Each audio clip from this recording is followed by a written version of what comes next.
Next on Worcester News Tonight, a City Council subcommittee takes steps towards making clear plastic recycle bags a reality for Worcester. Plus, proposed legislation could ban Native American mascots at Massachusetts schools. Supporters say it depicts their heritage in a negative way, while others say it's a part of history.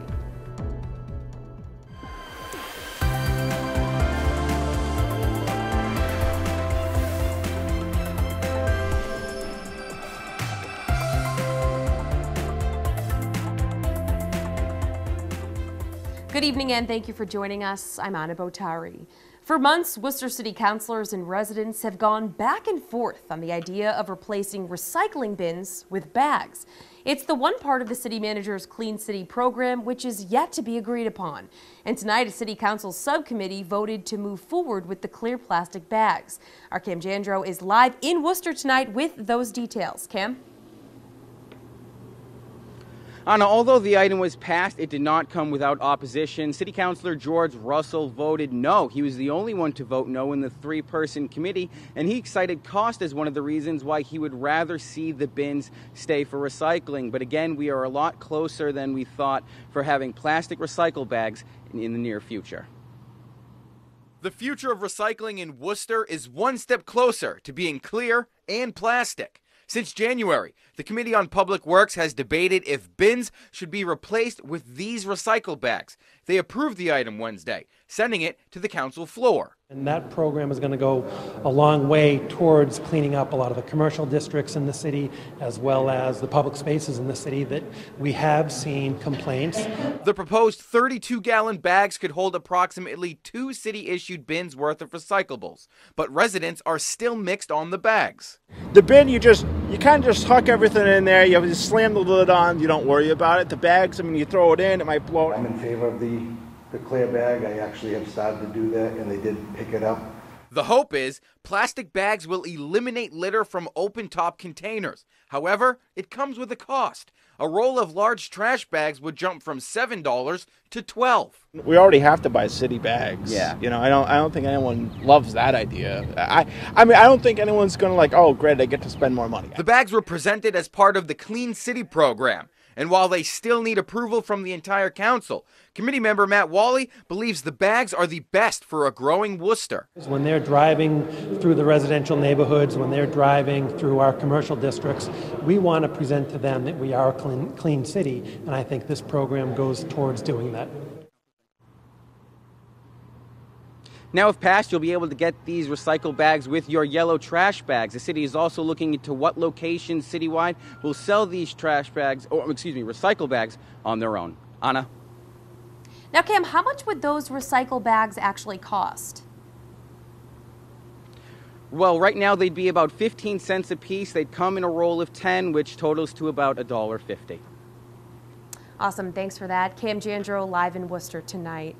Well, switching gears now, several towns across central Massachusetts are getting support for their fire departments with added manpower. Wednesday, the 77th Call Volunteer Firefighter Training class graduated at the Department of Fire Services in Stowe. For towns like Spencer, who only have 4 full-time firefighters, including their chief, the help makes a big difference.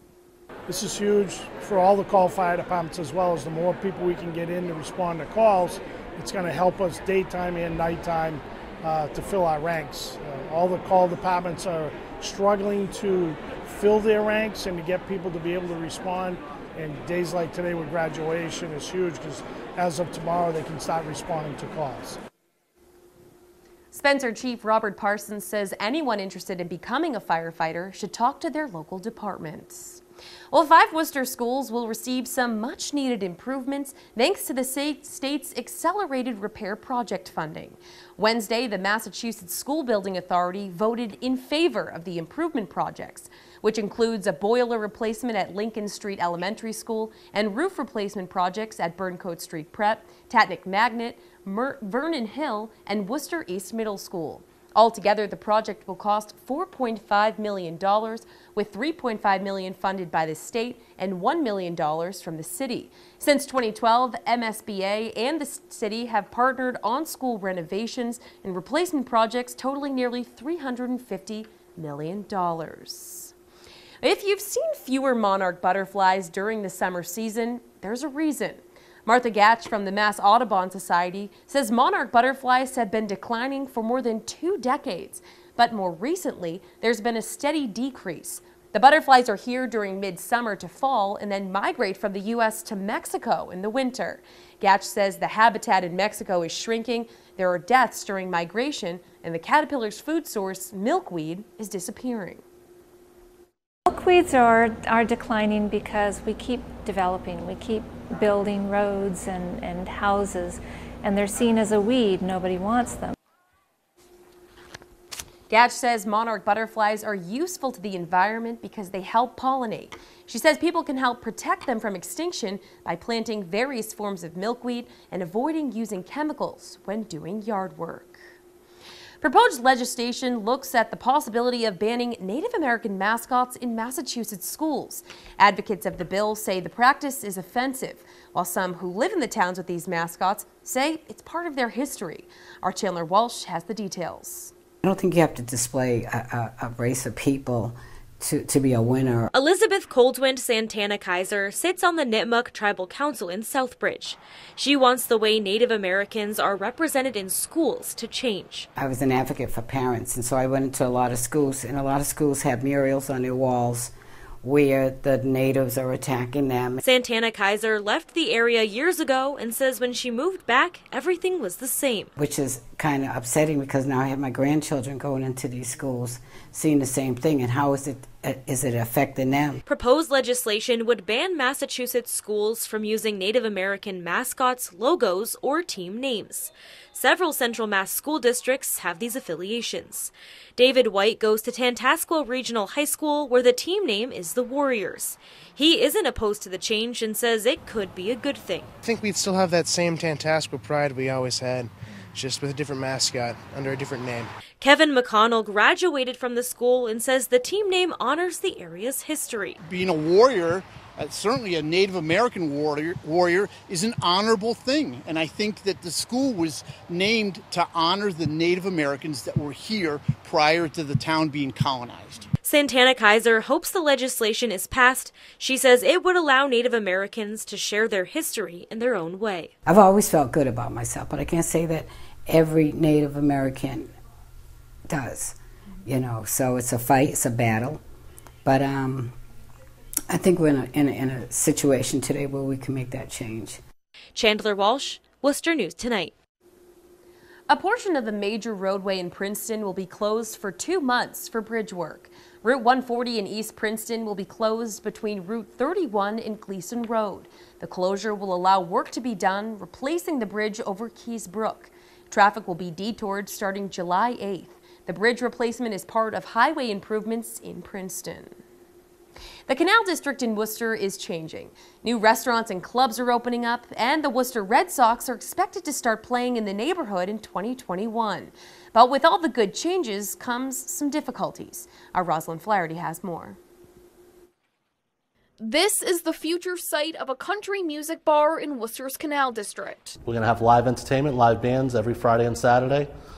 Country DJs as well as karaoke. Owner Bernie Goulet bought the space previously known as Mambo Drink. He wanted to open moonshiners in the Canal District because he says it's thriving. Canal District is on the rise, especially with the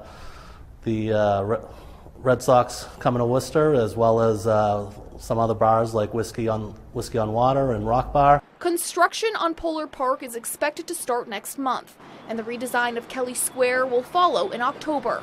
With the projects comes years of construction, including taking away parking spaces businesses rely on. It's a worry, you know, as I was saying to people, I used to ridicule people who worried about parking. Now I stay up at night worrying about it. Developer Alan Fletcher says businesses who operate in the daytime can switch off parking with businesses who operate at night.